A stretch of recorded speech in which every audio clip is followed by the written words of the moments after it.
Forget gurus. Forget anyone claiming to be an online business expert without going through the challenges of entrepreneurship themselves. The Real Money, Real Business podcast is here to prove the best insights in online business comes from your fellow online business builders. We dig into stories of entrepreneurs selling their business on the Empire Flippers marketplace so that you can learn how they made their business profitable, how they overcame obstacles, and what lessons they learned in their online journey. If you want to take your business and your knowledge to the next level, you've come to the right podcast. Let's get started.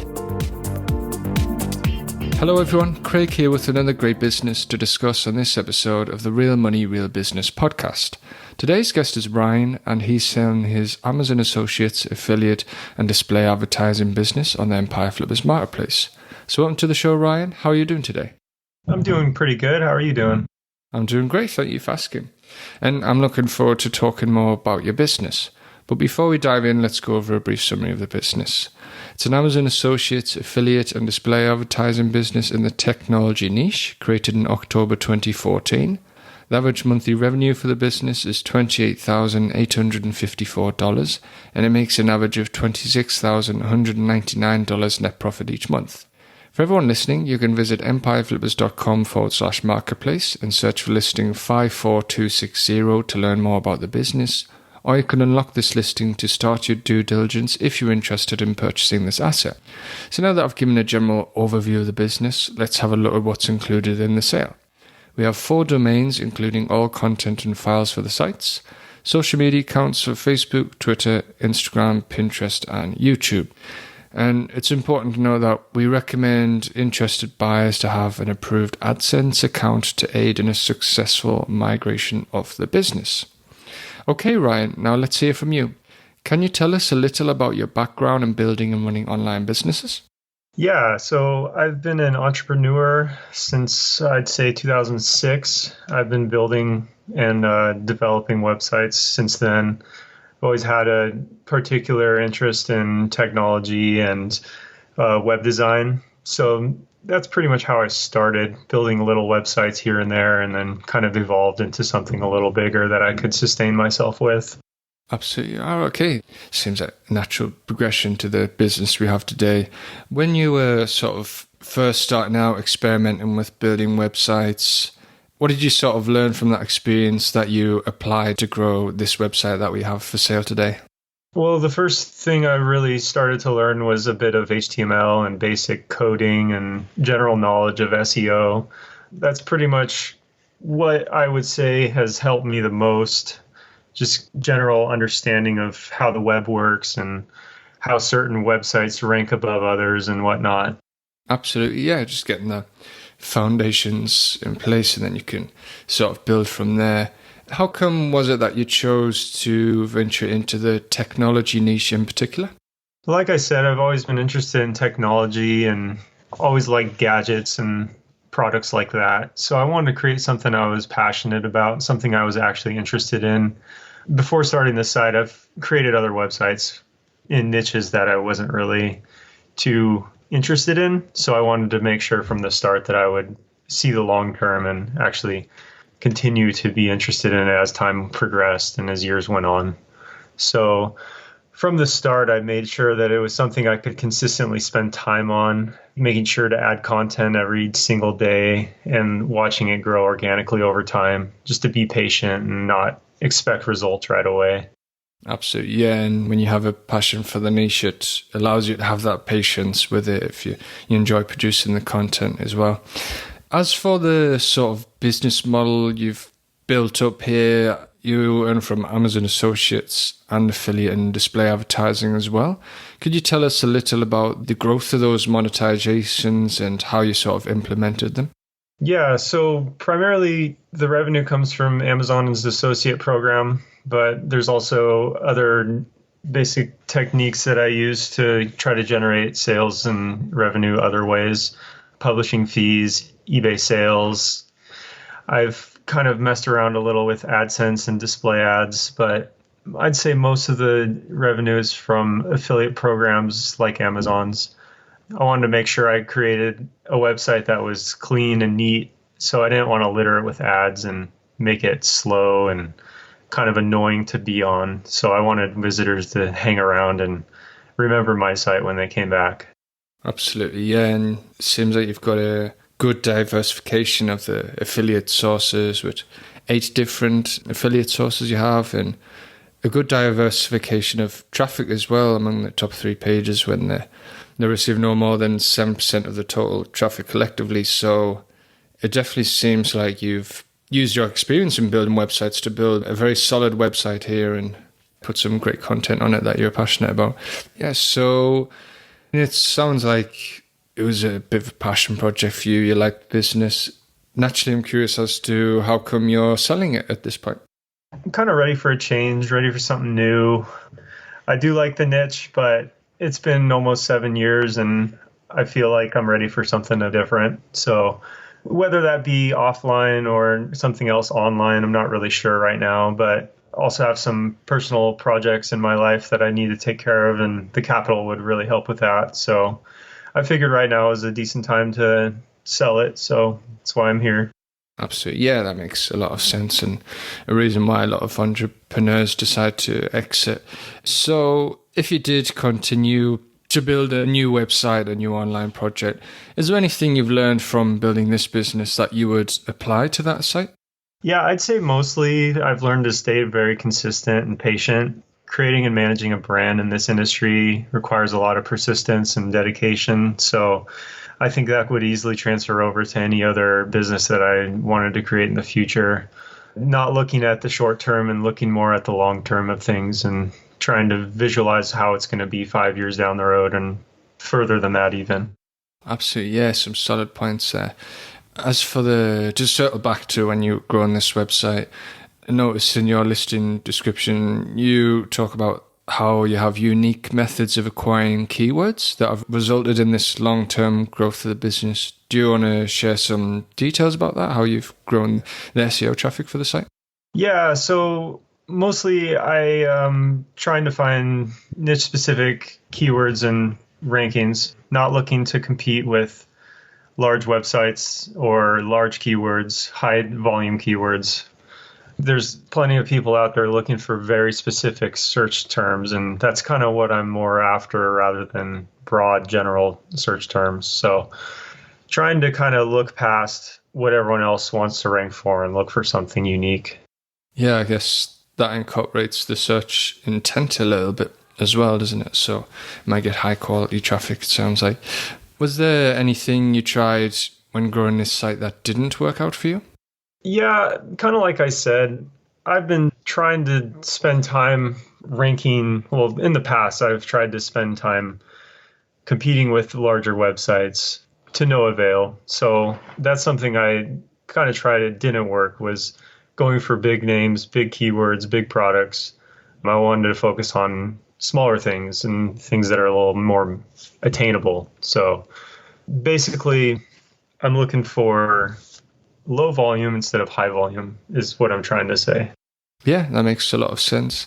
And was there any other types of marketing you tried out with this business other than SEO? Yeah, I've tried a little, just social marketing, posting on Facebook and YouTube, stuff like that. I haven't really gave it any serious effort, though. I got to say, most of it was SEO based, so I'm not paying for ads or paying for much. It's mostly profit. So got it. Yeah, that makes sense. Did you see any sort of traction with any of the social content you pushed out, or did you sort of have enough time to see any sort of results from that? I've seen a little bit of traction, but not enough that I would spend much time or effort on. I know I could probably pay for advertising or Facebook ads, stuff like that. But since it's not really part of my experience, I kind of just stuck with what I knew. So I'm sure there's other ways for the site to grow, but I haven't really focused on much else than SEO. Absolutely, yeah. And about the growth of the business, if you were to keep it, what are some ways that you would try to grow it? I think one part of the business that could really grow is the YouTube channel. YouTube's not going anywhere. I'm pretty sure it's going up from here. So I think really focusing on a brand name YouTube channel review videos and unboxing, stuff like that would be very beneficial. Also, maybe looking at continuing to find more keywords, niche specifics, and also try to develop other partnerships with up and coming brands, new brands. That's mostly what I think would be the best ways to grow. Absolutely, yeah. And you've set up the site as such that a buyer coming on could focus on those channels, considering the minimum amount of work it takes to run the business. About the work on the business, can you describe the amount and type of work you do on this site for maintenance? Yeah, so right now I'm currently spending around, I'd say 15 to 20 hours a week. And that's mostly between finding keywords that I haven't gone after, looking at new release products and new brands that are up and coming, replying to emails that I get through either our website or just partners that we've partnered with in the past, trying to kind of get new products in the door and put that on. Formatting articles, scheduling posts so the website can publish articles on more of a schedule. And then also spending some time revising and editing old articles or mistakes or revising things in the past that I think could be better. So always looking to improve existing content is another thing that I spend a lot of time doing. That's about it. Yeah, and it seems like the quality of the content on this site is something that is a bit of a strength for this website as well, right? You put a lot of effort into making content high quality. Yeah, definitely. I've always tried to have a writer that has been experienced in the niche. And there's been times in the past several years ago where I haven't hired a writer, so I would be writing the content myself. So just making sure that whoever is publishing or writing the articles is actually knowledgeable at the topic. So yeah, that makes a lot of sense. As for the buyer coming onto the business, what skills or requirements do you think there are for someone who is not familiar with this niche or business model? So I think basic understanding of HTML, WordPress, and SEO is probably the foundation you would need, or at least want to have if you were not familiar with this. And also, you probably want to be knowledgeable with technology-related terms and topics and acronyms and such things like that. Yeah, absolutely. That makes sense. As for the risks with this business, what do you think are the biggest risks with this business that a buyer should be aware of? So I think the biggest risk would be the fluctuations in Google search rankings.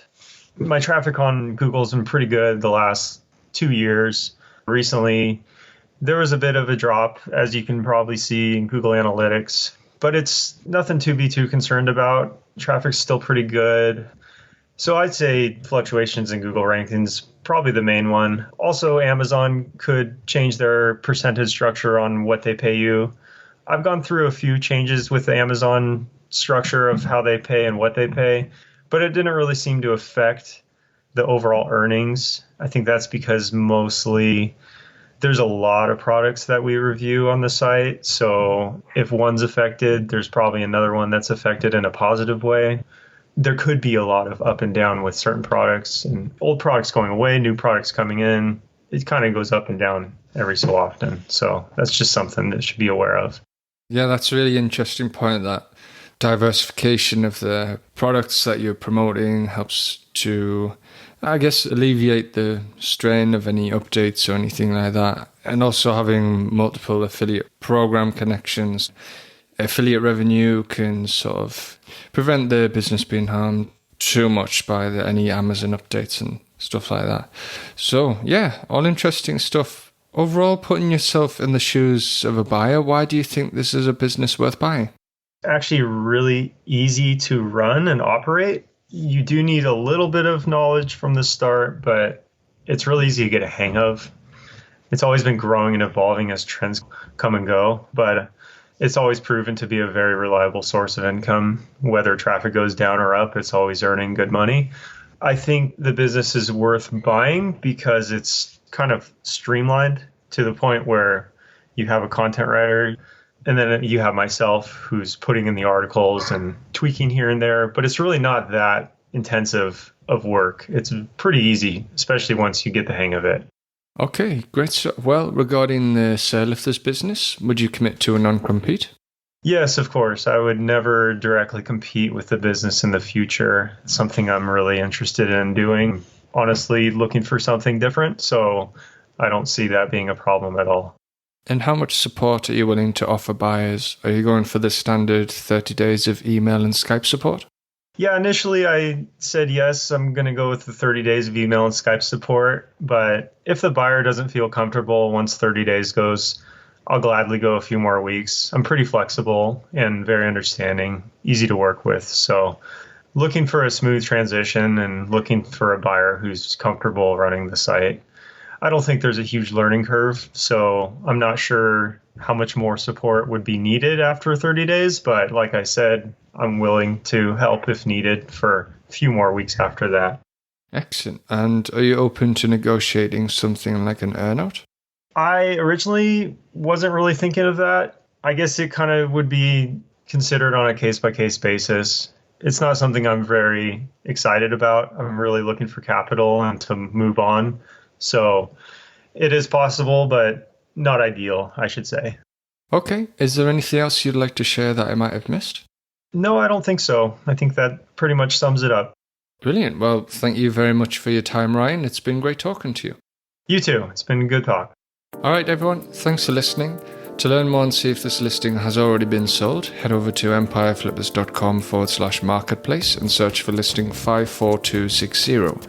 If you're watching this on YouTube, click the link in the description to go straight to the listing.